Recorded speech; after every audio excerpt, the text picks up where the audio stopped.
बहुजन media ही आपकी media है। इसे मजबूत बनाने के लिए एक कदम बढ़ाएं। एक कदम भीम मिशन की ओर को सब्सक्राइब करने के बाद बेल आइकन अवश्य दबाएं।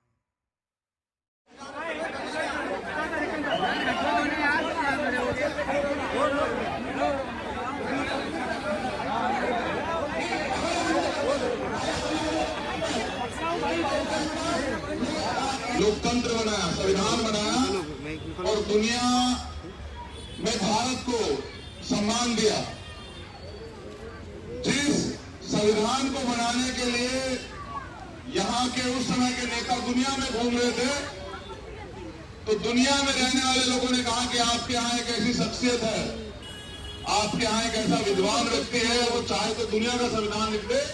तुम लोग सिर्फ जाति की वजह से उनको नेता मानने से इनकार कर रहे हो। बाबा साहब अम्बेडकर इतने बड़े विद्वान हैं कि पूरे दुनिया का संविधान लिख सकते हैं।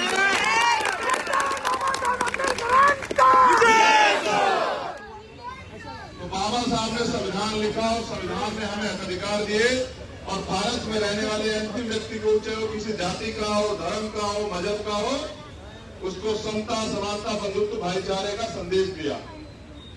लेकिन दुख इस बात का है कि बाबा साहब की असली औलादे, जिनको आगे बढ़ना बाबा साहब देखना चाहते थे, वो औलाद लड़ तो रही है, लेकिन अपनी जब हकदारी का मामला आता है तो बढ़ जाती है। और जब वो बढ़ जाती है तो जो लोग बहुत थोड़े से लोग हैं, वो लोग सत्ता में प्रवेश कर जाते हैं। इसलिए 2.5 साल हमारी माताओं बहनों को वहां खुले में एक टेंट के नीचे बैठ के आंदोलन करना पड़ता। और मुझे ये भी जानकारी मिली कि वहां आंदोलन करने वाली एक हमारी माता, एक बहन का जो है, उनके हस्बैंड की डेथ हुई है। ये बहुत दुखद है। मैंने परसों उनसे डॉक्यूमेंट लिए थे और मैंने परसों रात को काफी रात तक कल वो दे दिए थे, क्योंकि मैं कोरेगांव गया था। और अगले 3-4 दिन में हम उस पर काम करेंगे। हम किसी भी तरीके से बाबा साहब का जो सपना था, लेकिन मैं बहुत जरूरी बात कर रहा हूँ, आपसे समझ आएगी आपको।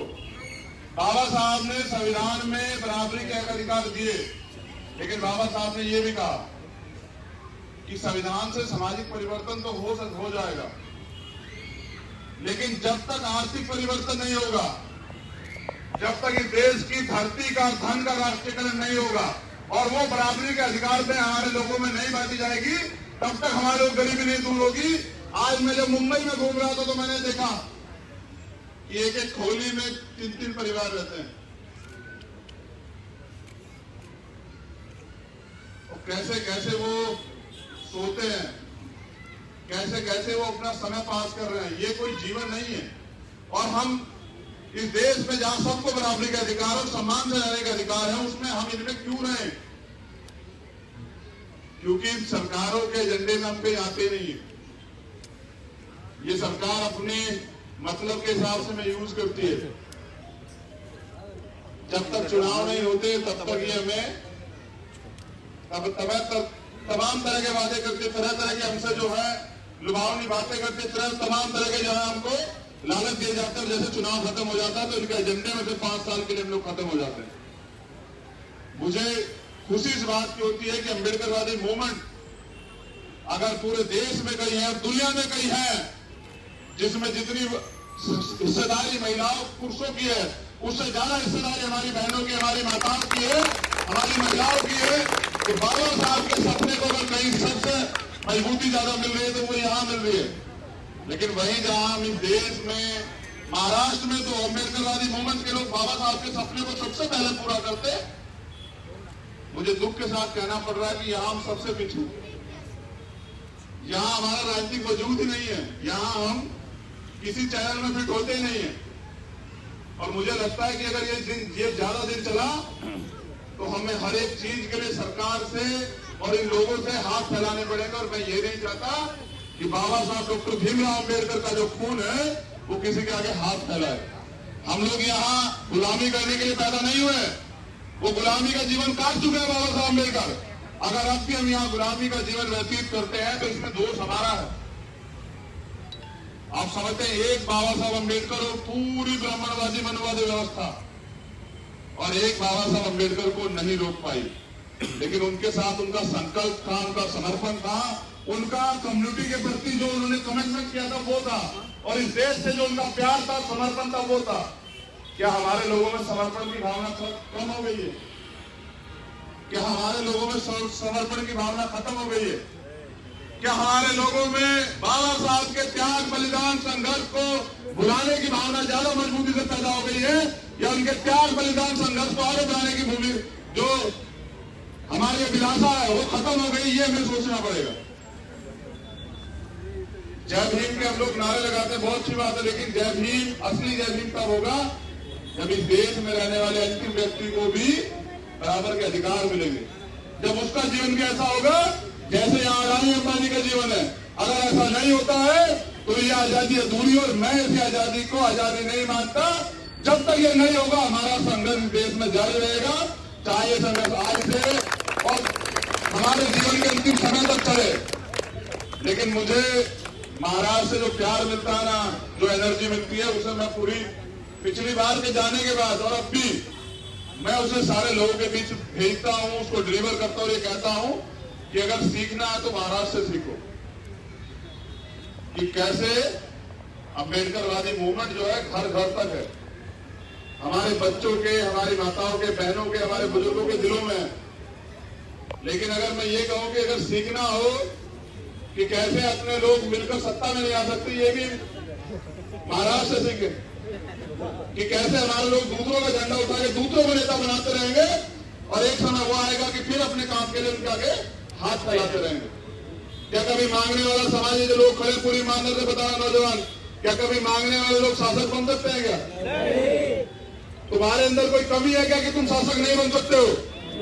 क्या तुझे कोई ताकत ऐसी है जो तुम्हारे संकल्प को रोक दे? दुनिया में कोई चीज नामुमकिन नहीं है। अगर नामुमकिन है तो बस आपकी सोच अगर आप तय कर लें, क्योंकि बाबा साहब अम्बेडकर कहते थे, मैं 2 दिन से इस लाइन को कह रहा हूं और आज यहां भी कहूंगा, ये नौजवानों के लिए, सिर्फ नौजवानों के लिए, चाहे वो हमारी बहनें हो या हमारे युवा भाई हो, कि जीवन जीना कोई बड़ी बात नहीं है। बड़ी बात यह है कि जीवन को स्वाभिमान से जीना और सम्मान से जीना। जानवर भी अपना जीवन जीता और अपने लिए जीता है, लेकिन तुम्हें पता है कि अगर जानवरों में भी,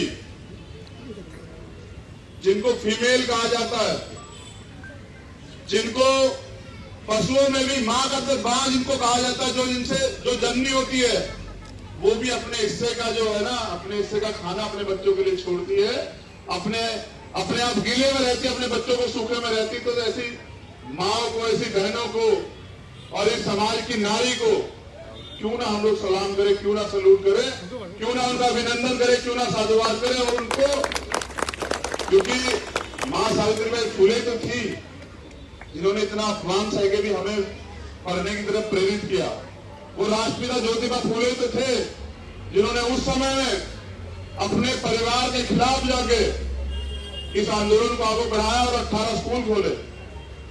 आज हमारे लोग पिछले 70 साल की आजादी में जब से संविधान आया है आगे निकलने का प्रयास कर रहे हैं, लेकिन ये जो गैर बराबरी पर आधारित व्यवस्था है, जिसमें जाति की वजह से हमें तमाम तरह के उत्पीड़न पूरे देश दुनिया में सहने पड़ते हैं, उस व्यवस्था में अभी कोई ज्यादा कमी नहीं आई।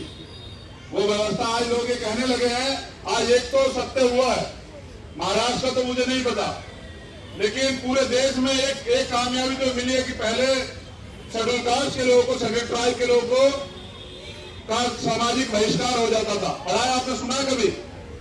सामाजिक बहिष्कार, पूरे गांव का बहिष्कार। आज ये घटनाएं गिनी चुनी मिलती है, क्योंकि आज का जो शेड्यूल कास्ट, शेड्यूल ट्राइब का व्यक्ति है, जो बैकवर्ड का, माइनॉरिटी का व्यक्ति है, वो अपने स्वाभिमान के लिए लड़ता है। ये स्वाभिमान दिया हमें बाबा साहब अम्बेडकर ने। वो गोली खाता है, आज उसको मारने के लिए, उसकी जबान बंद करने के लिए आज गोली मारनी पड़ती है, उसका घर जलाना पड़ता है, उसको 10 लोग मिलकर पीटते हैं। आज का जो बाबा साहब अम्बेडकर का खून है वो दबने वाला नहीं।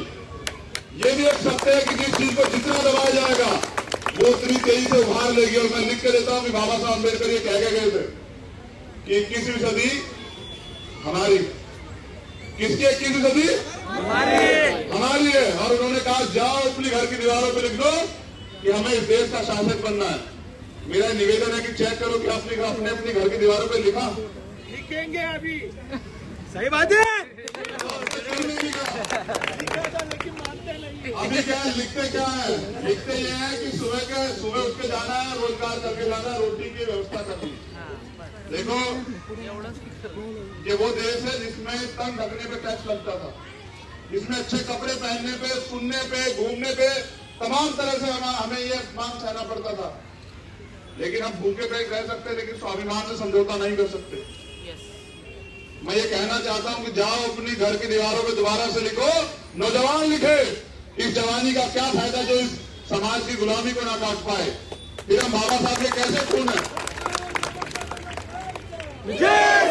देखो बहुत शॉर्ट में मैं 5 मिनट और खर्च कर दूंगा, तेज भाग जाऊंगा, लेकिन मुझे जो कहना है बहुत जरूरी है। अब तक जो बातें मैंने बताई वो थी जो भूतपूर्व में हमारे लोगों ने झेली।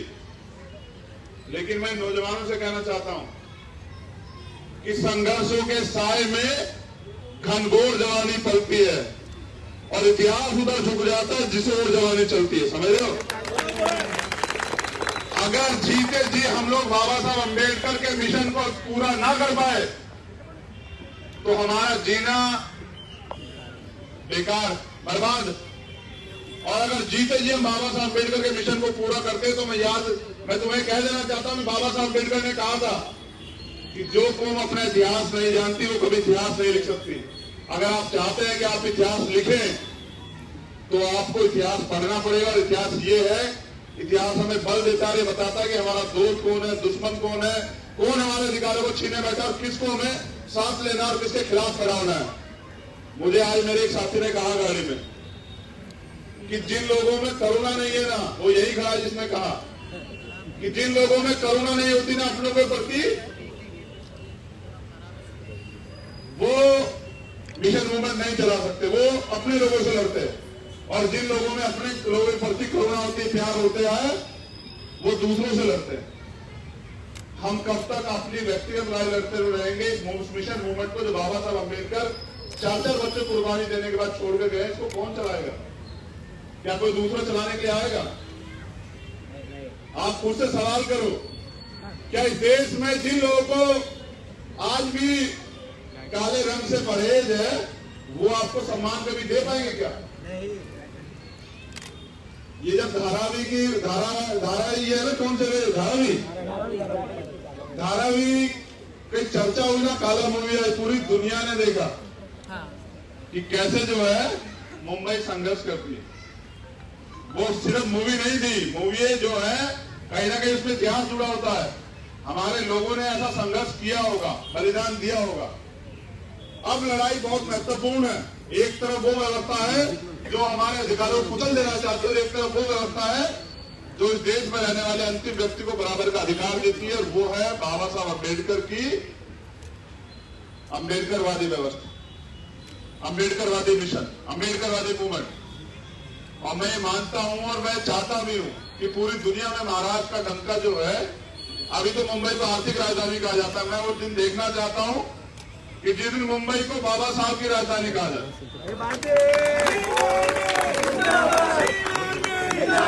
ये कोई मुश्किल काम नहीं है। हम इस समुद्र पे भी राज करेंगे और इस मुंबई में भी राज करेंगे, आप देखते जाओ। हमने सिर्फ 2 ही चीज जानी है कि मान लो तो हार और ठान लो तो अगर इतना लंबा सफर तय किया ना वहां से यहां तक का, वो मान लेने के लिए नहीं कहा है और ना मानना है, जिद है कि अपने जीवन में जीते जी बाबा साहब अम्बेडकर का सपना पूरा करना है। और उस सपने से कम कुछ नहीं चाहिए। इस देश की शासन सत्ता पे बाबा साहब अम्बेडकर के बच्चों को बिठाना है, उससे कम कोई समझौता नहीं है। डॉक्टर बाबा साहब अम्बेडकर 2 मिनट बाकी है, चलेंगे भाई चलेंगे। फ्लाइट, अरे मुंबई कहेगी तो फ्लाइट ही रुक जाएगी। देखो ये हमारे लोगों को ये मुझे बता रहे कि हमारे लोग कितने कमजोर है, हमारे वजह से फ्लाइट नहीं रुकेगी। तुम चिंता मत करो, एक समय आएगा कि हम फ्लाइट नहीं खड़ी करवा देंगे। देखिए मैं कहना चाहता हूं कि बाबा साहब अम्बेडकर ने हमें पढ़ने का अधिकार दिया। मैं ये भी चाहता हूं कि जो आप पढ़ रहे हैं वो धरातल पे भी दिखना चाहिए। और धरातल पे दिखना चाहिए कि अगर कोई महाराष्ट्र आए तो यहाँ से ये सीख के जाए कि किस तरह अपने दम पे इस शोषित वंचित समाज ने अपने हक इकट्ठा हुए खुद और अपने हक अधिकारों की तरह छीन के लिया। बाकी ये सरकारें चाहे पिछले वाली सरकार हो या वर्तमान की हो, जैसा मुझे परसी नगर के आंदोलन से पता लगा कि जैसे श्रम सारे हटाए जा रहे हैं, मुझे इनसे भी उम्मीदें खत्म होती जा रही कि हम लोगों का भला करेंगे। मैं बस ये कहना चाहता हूं अपनी बात को खत्म करते हुए कि इस देश की सुरक्षा, भारतीय संविधान की सुरक्षा और अपने हक अधिकारों की सुरक्षा आपके भरोसे। वो कहते हैं ना कि अब तुम्हारे हवाले नहीं सर, वतन तो है ही पहले से। अब तुम्हारे हवाले मिशन साथियों, मिशन वही है जो बाबा साहब अम्बेडकर चाहते थे, समझ रहे ना। वतन तो हमारा है, इस वतन के लिए हमारे लोगों ने कुर्बानियां दी है, तब ये देश आजाद हुआ है। और ये देश इसलिए जो है आगे बढ़ पाया क्योंकि बाबा साहब अम्बेडकर का लिखा संविधान है। लेकिन आज कुछ ताकतें संविधान को कुचलना चाहती हैं। तो मैं अपने नौजवानों से कहना चाहता हूं, अपनी माताओं बहनों से, कि बाबा साहब अम्बेडकर ने कहा था ये आपके लिए कि मुझे मेरे बच्चों मरा मत समझना, जब तक भारतीय संविधान जिंदा है मैं जिंदा। आप भारतीय संविधान को मरने मत देना। क्या आप चाहते हैं कि भारतीय संविधान मर जाए? क्या आप ये होते हुए देख पाओगे? क्या आप फिर तो गुलामी की जिंदगी में जाना चाहोगे? तो फिर आप ये भी तय कर लो कि वो कहने से नहीं मिलेगा, उसके लिए संघर्ष करना पड़ेगा। और मैं इस बात की गारंटी देता हूं कि मैं यही इसी धरती पे, चंबूर की धरती पे, इसी धरती में खड़ा होकर एक और बार ऐलान करूंगा, जिस दिन अम्बेडकरवादी मूवमेंट अरे यार इस दुनिया में, हेलो देखो ये अम्बेडकरवादी मूवमेंट के बीच यही लोग बीच के लोग आ जा रहे हैं। फाइनल उस पे इसका कैमरा बीच में आ गया। बस मुझे अब कहना पड़ेगा कि अम्बेडकरवादी मूवमेंट जिस दिन आसमान छुएगी और बाबा साहब का पंचतीर और नीला झंडा दिल्ली की गद्दी पर लहरा जाएगा, उस दिन मैं फिर आऊंगा यहाँ। लेकिन मेरा एक निवेदन है, कड़वी बात है, मैं कह देता हूं कि बाबा साहब अम्बेडकर ने कहा कि मुझे मूर्तियों में ढूंढने की जरूरत नहीं है, मैं किताबों में हूं। हमने बाबा साहब की वॉल्यूम नहीं पढ़ी, इसलिए हमारा मिशन पीछे। हमने बाबा साहब का लिखा संविधान नहीं पढ़ा है, इसलिए हमारा मिशन पीछे है। और जो लोग नहीं बिकते उनकी तस्वीरें बिकते, इसका फरमान है बाबा साहब डॉक्टर भीमराव अम्बेडकर। उनकी तस्वीरें बिकती है, मगर मैंने देखा कि महाराष्ट्र में तस्वीरों का बड़ा क्रेज है, तस्वीर भेंट करने का और तस्वीर लेने का। मैं ये कहना चाहता हूं कि तस्वीरों से सब लड़ाई नहीं लड़ी जाएगी। जितना आप अधिकार चाहते हो उतनी बड़ी कुर्बानी लेनी पड़ेगी। अगर बाबा साहब अपने बच्चों की परवाह करते तो क्या आज हमारे तख्ते कपड़े होते? क्या इस मंच पे खड़े होकर ये शिक्षा से ही निका वो दूध है जो पिएगा धारेगा से धारने की ताकत मिल पाती? फिर हमारे लोग किसकी परवाह कर रहे हैं? मकान की, घर की, रोजगार की, पढ़ाई की, अच्छे स्वास्थ्य की। ये तो सरकार की कलम में बहुत छोटी सी चीज है। जिस दिन अम्बेडकर वादियों का शासन आएगा ना, मैं गारंटी देता हूं कि समता, समानता, बंधुत्व पर आधारित, भाईचारे पर आधारित जिस दिन राज आएगा ना, तो दुनिया में देश में रहने वाला कोई भी आदमी भूखा नहीं रहेगा, कोई भी आदमी बेघर नहीं रहेगा, कोई भी इलाज न मिलने के कारण नहीं मरेगा और किसी का कोई अपमान नहीं करेगा, कोई किसी को अपमानित नहीं कर पाएगा। हम इस लड़ाई को लड़ेंगे और आप लोगों के सहयोग से लड़ेंगे। जाने से पहले अपनी माता बहनों से विदा जाता हूं और प्यार और मंगल कामनाओं की अभिलाषा करूंगा कि आप मेरे लिए मंगल मैत्री जरूर करेंगे और आप मुझे मेरे लिए जो है अपना प्यार आशीर्वाद जरूर भेजेंगे कि मैं इन जालिमों से लड़ सकूं और इन लोगों को भी जो है सद्बुद्धि मिले। ये कैमरे के चक्कर में और तमाम चीजों के चक्कर में आप लोगों से नहीं मिलने देते। अभी भी देखो, मैं सबसे कह रहा था, ये हमारे नेता बीच में आता है, आई और देख भी नहीं पा रही।